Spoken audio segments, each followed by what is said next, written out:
اپنی نوعیت کا واحد جزیرہ جہاں صرف مینڈکوں کی حکومت تھی، جزیرے پر بھٹک جانے والے دو دوستوں کی روداد جنہوں نے اپنی موت کا خود انتخاب کیا تھا۔ لمحہ بلمحہ سسپینس، رگوں میں اترتا خوف۔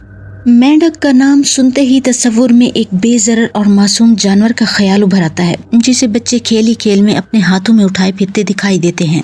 ایک محتاط اندازے کے مطابق اب تک کم و بیش 6000 سے زیادہ مینڈک کی اقسام دریافت ہو چکی ہیں، لیکن ابھی تک ان کی دیگر اقسام کی کھوج جاری ہے۔ یوں تو بہت سے مینڈک انتہائی خطرناک حد تک زہریلے ہوتے ہیں، لیکن اب تک ان میں سے چند مینڈک ایسے بھی پائے گئے ہیں جن کا کانٹا پانی بھی نہیں مانگتا، حتیٰ کہ وہ اگر ایک دریائی گھوڑے یا ہاتھی کو کاٹ لیں تو وہ بھی پل بھر میں تڑپتے دکھائی دیں گے۔ انگلینڈ کے اندرونی شہر لیسٹر میں واقع ایک جزیرہ مینڈک آئی لینڈ کے نام سے جانا پہچانا جاتا ہے۔ یہ وہاں دریائے سوار اور نیویگیشن گرینڈ یونین کینال کے تسلسل کے درمیان واقع ہے۔ مینڈک آئی لینڈ جزیرہ شمال میں ووڈ گیٹ کے علاقے سے متصل ہے۔ اس جزیرے پر پائے جانے والے بے شمار مینڈکوں کی وجہ سے لوگ بھولے بھٹکے بھی وہاں جانے سے کتراتے ہیں۔ گولڈن پوائزن فراگ کے نام سے اب تک ایک ایسا زہریلا مینڈک دریافت ہوا ہے۔ یہ ایک سیکنڈ میں 10 تا 20 افراد کو موت کی گہری نیند سلا سکتا ہے۔ دوسرے لفظوں میں اس زہر کی مقدار 2 افریقی ہاتھیوں کے لیے کافی ہے۔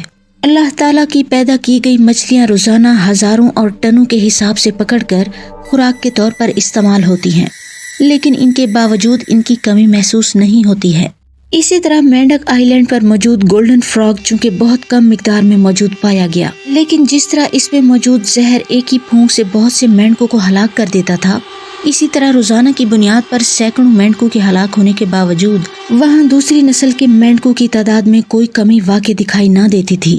چونکہ وہ آئی لینڈ موت کا جزیرہ کے نام سے بھی جانا جاتا تھا، اس لیے کوئی ہوش مند انسان اس کی طرف جانے سے کتراتا تھا۔ اس جزیرے کے متعلق زیادہ تر معلومات بحری جہازوں کے کپتانوں کے ذریعے ہی پتہ چلی تھی۔ وہ بھی اچانک کسی وجہ سے اس طرف بھٹک کر جا نکلے تھے، اس لیے وہاں سے اپنی جانیں بچا کر کسی نہ کسی طرح واپس پہنچے تھے، لیکن وہاں پر کچھ ہی گھنٹوں میں دکھائی دینے والی موت کو یاد کر کے آج بھی ان پر لرزہ طاری ہو جاتا تھا۔ فلاوینٹ نامی کمپنی، جو کہ انگلینڈ کی ان موٹر بوٹ کمپنیوں میں سے ایک تھی جس کا نام شہرت کی بلندیوں پر ہونے کے ساتھ ساتھ اچھی ساکھ والی کمپنیوں میں بھی نمایاں تھا، اس کمپنی میں موٹر بوٹس کرایہ پر دی جاتی تھی جن کا کرایہ دوسری کمپنیوں کی نسبت انتہائی مناسب تھا۔ ان کا مین آفس انگلینڈ کے شہر بیمپ ٹاؤن سے تھا، لیکن آن لائن بھی ان کی سروسز سے استفادہ حاصل کیا جا سکتا تھا۔ فہد اور تقیر دونوں پاکستانی نژاد تھے جو عرصہ 10 سال سے انگلینڈ میں مقیم تھے۔ وہ دونوں پاکستان سے پڑھائی مکمل کر کے یہاں ایک یونیورسٹی میں مزید تعلیم کی غرض سے اسکالرشپ کی سہولت حاصل کرنے کے بعد یہاں آ کر اپنی تعلیم مکمل کر کے ایک اچھی کمپنی میں اچھے عہدوں پر فائز تھے۔ زمانہ طالب علم میں ان دونوں کو ایڈونچر کا بہت شوق رہا تھا، جس کو عملی جامہ پہناتے ہوئے وہ پاکستان کے علاوہ تقریباً کچھ بیرون ممالک کی سیر بھی کر چکے تھے۔ انگلینڈ میں رہ کر انہوں نے آس پاس کے بہت سے جزیرے گھوم لیے تھے، لیکن ایک روز آفس میں ہی انہی کے ایک کلائنٹ سے فراگ آئی لینڈ کے متعلق عجیب و غریب واقعات کا معلوم ہوا۔ چونکہ وہ کلائنٹ اپنے ایک دیرینہ دوست کو اس کے پوچھنے پر ان کی آفس سے ہی ان کو معلومات دے رہا تھا، اس لیے اس کی بات ختم ہونے اور فون بند کرنے پر انہوں نے بھی اس کلائنٹ سے اس جزیرے کے متعلق مزید معلومات لینا چاہیں، جسے اس نے بخوشی انہیں وہ تمام معلومات دے دیں جو انہوں نے اس سے پوچھی۔ وہ ان دونوں کے تجسس سے بہت محظوظ ہو رہا تھا، لیکن اس کے ساتھ ساتھ اس نے جب انہیں گولڈن فراگ کے متعلق خطرناک زہر کے متعلق بتایا کہ اس کی پھونک سے سینکڑوں مینڈک پل بھر میں ہلاک ہو جاتے ہیں، تو انہیں کچھ لمحے تو بہت خوف محسوس ہوا، لیکن پھر انہوں نے بات بدلتے ہوئے ادھر ادھر کی باتیں کرنے کے بعد اس کلائنٹ کو قطعی یہ ظاہر ہونے نہ دیا کہ وہ دل ہی دل میں اس خطرناک جزیرے پر گھومنے کا پروگرام بنا چکے ہیں۔ کلائنٹ کے آفس سے جاتے ہی انہوں نے ایک نزدیکی ہوٹل میں لنچ کی غرض سے رخ کیا اور کھانے کی ٹیبل پر دوبارہ اسی جزیرے کے متعلق باتیں چھیڑ دی، جس میں انہوں نے کھانے کے دوران کچھ روز کی چھٹیاں لے کر وہاں جانے کا پروگرام ترتیب دے لیا۔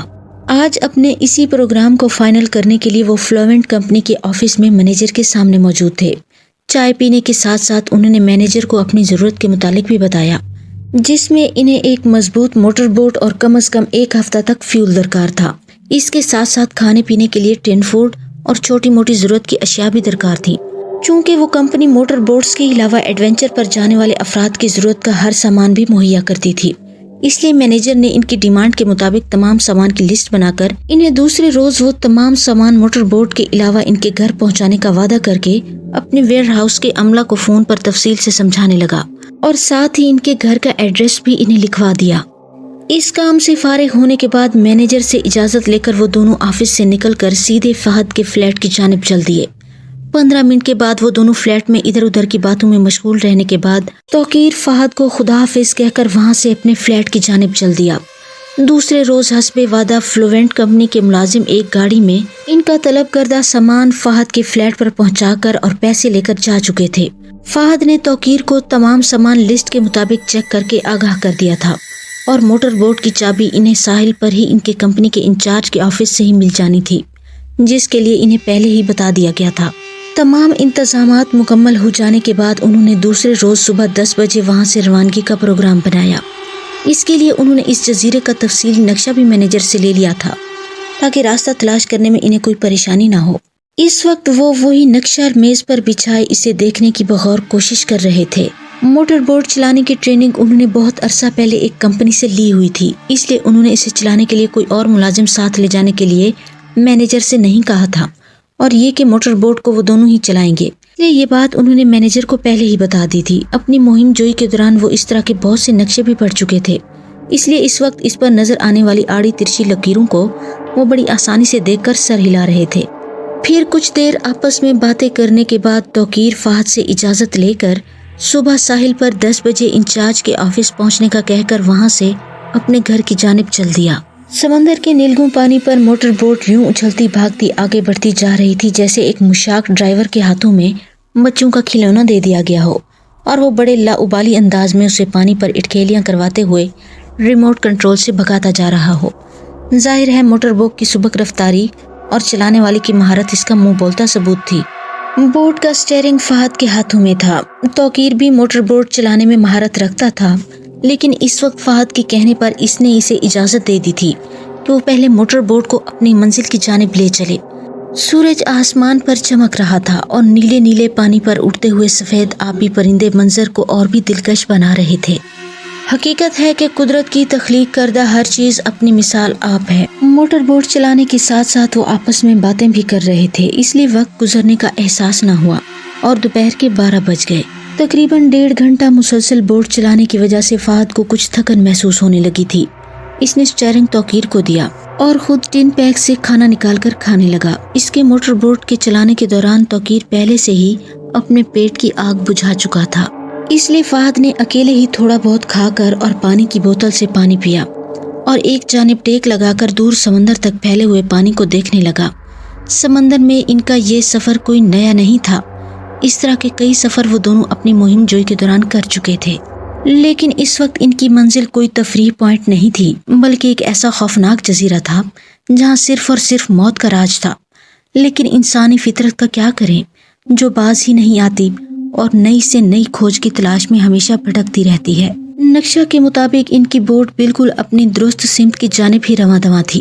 چونکہ اس کے لیے انہوں نے اس پر بہت دیر تک غور و خوض کیا تھا، اس لیے اب نقشہ ایک جانب رکھ کر وہ اپنی درست منزل کی جانب ہی آگے بڑھتے جا رہے تھے۔ ان کی کوشش تو یہی تھی کہ سورج ڈھلنے سے پہلے وہ اپنی منزل پر پہنچ جائیں تاکہ دن کی روشنی میں وہاں اپنے لیے کوئی جائے پناہ ڈھونڈ کر محفوظ ہو سکیں۔ پانی میں اٹھنے والی بڑی بڑی لہریں جب اچانک بوٹ سے ٹکراتی تو یکدم بوٹ کو ایک جھٹکا لگتا، لیکن چونکہ ان کا سٹیئرنگ مضبوط ہاتھوں میں تھا اس لیے فوری طور پر اسے سنبھال لیا جاتا۔ سورج غروب ہونے میں ابھی کافی وقت تھا۔ وہ خاموشی سے آگے بڑھتے جا رہے تھے کہ پھر انہیں دور ایک پتلی سی سیاہ لکیر دکھائی دینے لگی۔ وہ سمجھ گئے کہ وہی ان کی منزل ہے۔ جیسے جیسے وہ اس لکیر کی جانب بڑھتے جا رہے تھے وہ لکیر اپنے حجم کے حساب سے موٹی ہوتی جا رہی تھی اور پھر کچھ ہی دیر میں وہ لکیر ایک ساحل میں بدل گئی جس پر درختوں کی بہتات تھی۔ منزل قریب پاتے ہی ان کے چہرے خوشی سے تمتمانے لگے۔ وہ اپنی ضرورت کا سامان ساتھ لے جانے کے لیے باہم گفتگو کرنے لگے۔ توقیر چونکہ بوٹ چلا رہا تھا لیکن اس کے ساتھ ساتھ فہد کو بھی کچھ ہدایات دیتا جا رہا تھا، جسے سن کر فہد کچھ سامان ایک جانب رکھنے لگا۔ انہوں نے باقی سامان بوٹ میں ہی رکھنے کا پروگرام ترتیب دیا تھا کیونکہ وہ ابھی جانتے ہی نہیں تھے کہ جزیرے پر کیسے حالات کا سامنا کرنا پڑے۔ اس لیے وہ صرف اپنی ضرورت کے مطابق ہی سامان خیمے میں لے جانا چاہتے تھے۔ پھر کچھ ہی منٹوں میں ان کی بوٹ نے ساحل کی سرزمین کو چھو لیا۔ موٹر بوٹ کو ایک جانب کھڑا کر کے ایک رسے کی مدد سے اسے قریب کے ایک ناریل کے درخت کے ساتھ مضبوطی سے باندھ دیا گیا، اور وہ اپنا سامان جو انہوں نے ترتیب سے ایک جانب رکھا تھا اسے اٹھا کر جزیرے کی ریت پر رکھنے لگے۔ پھر بوٹ سے ایک پیراشوٹ کا مضبوط خیمہ لے جا کر ایک صاف سی جگہ پر اسے نصب کر دیا۔ وہ چونکہ اس کام میں ماہر تھے اس لیے انہیں کسی قسم کی تکلیف کا سامنا نہ کرنا پڑا۔ ابھی وہ خیمہ لگا کر فارغ ہی ہوئے تھے کہ اچانک فہد نے چیختے ہوئے توقیر کو خبردار کیا۔ Please like, comment and subscribe the channel Shehzad Khan Horror Stories and thanks for watching.